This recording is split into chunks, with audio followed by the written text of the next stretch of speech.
हालियांदा blocker बालकाटी गोष्ठी स्वास्थ्य केन्द्र अंतर्गत उपकेन्द्र तथा समस्त वार्ड रे आशा और अंगनवाड़ी कर्मी मानकु नहीं एक डेंगू मलेरिया और डायरिया विषय लोक सचेतन कर छोट छोट खालखमा और पुराणा मोटर टायर सढ़ई और अनाबना घास नाल नाली प्रभृति सफाई करथिले। ଏହି କାର୍ଯ୍ୟକ୍ରମକୁ ବାଳକାଟି ଗୋଷ୍ଠୀ ସ୍ୱାସ୍ଥ୍ୟ କେନ୍ଦ୍ରର ଭାରପ୍ରାପ୍ତ ଅଧିକାରୀ ଡାକ୍ତର ତନ୍ମୟ ତ୍ରିପାଠୀ ପରିଚାଳନା କରିଥିଲେ ଓ ପିଏଚି ଓ ଶ୍ରୀଯୁକ୍ତ ସନ୍ତୋଷ ସେଠୀ ପ୍ରମୁଖ ସହଯୋଗ କରିଥିଲେ। ବର୍ଷା ଦିନେ ଡେଙ୍ଗୁ ଓ ମ୍ୟାଲେରିଆ ଭଳି ଡାଇରିଆ ବ୍ୟାପିଥାଏ। ଜନସଚେତନ କରାଯାଇ ବିପଦମୁକ୍ତ ଓ ସୁସ୍ଥ ଗ୍ରାମ୍ୟ ପରିବେଶ ଗଠନ ହୋଇପାରିବ। ଭୁବନେଶ୍ୱରରୁ ଜୟରାମ ସାହୁଙ୍କ ରିପୋର୍ଟ, ଓଡ଼ିଶା ଡିଜିଟାଲ।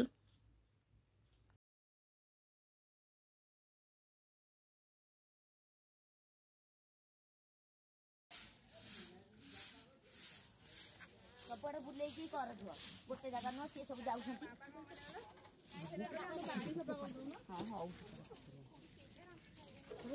देखें के दूसरी फटो सब करा जाओ ना सब मरी फरनी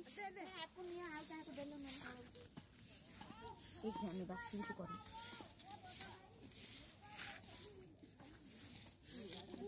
ओढ़े दो फोटो उठे दो साड़ी फेरी गले हां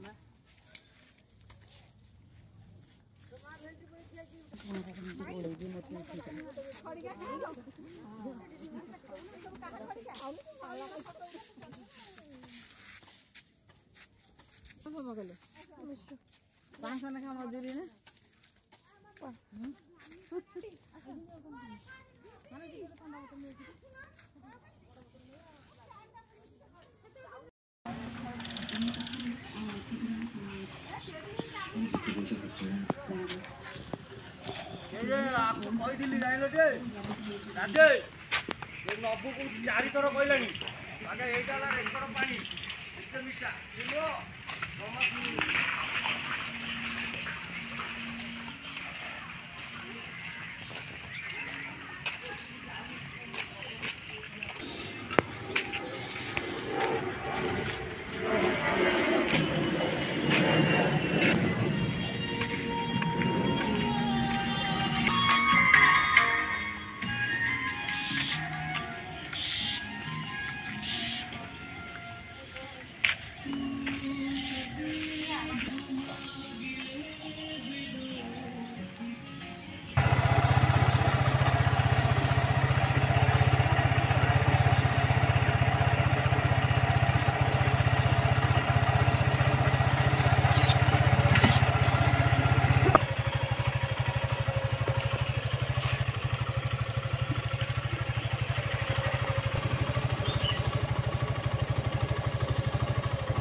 आशा दीदी मु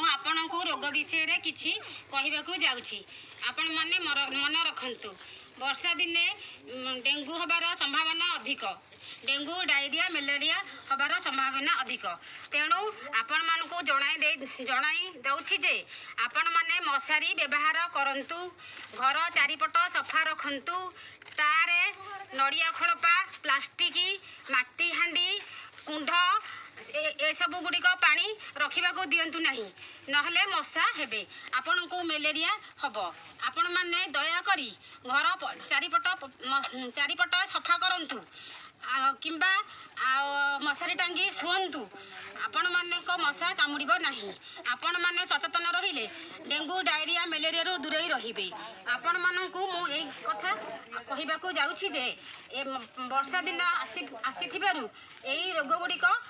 हबार अधिक संभावना आपण मशारी व्यवहार भलसे करंतु साबुनी रे हाथ धुंतु हालोजिन बटिका थिबा पानी को फुटई पियंतु ओआरएस द्रवण पियंतु।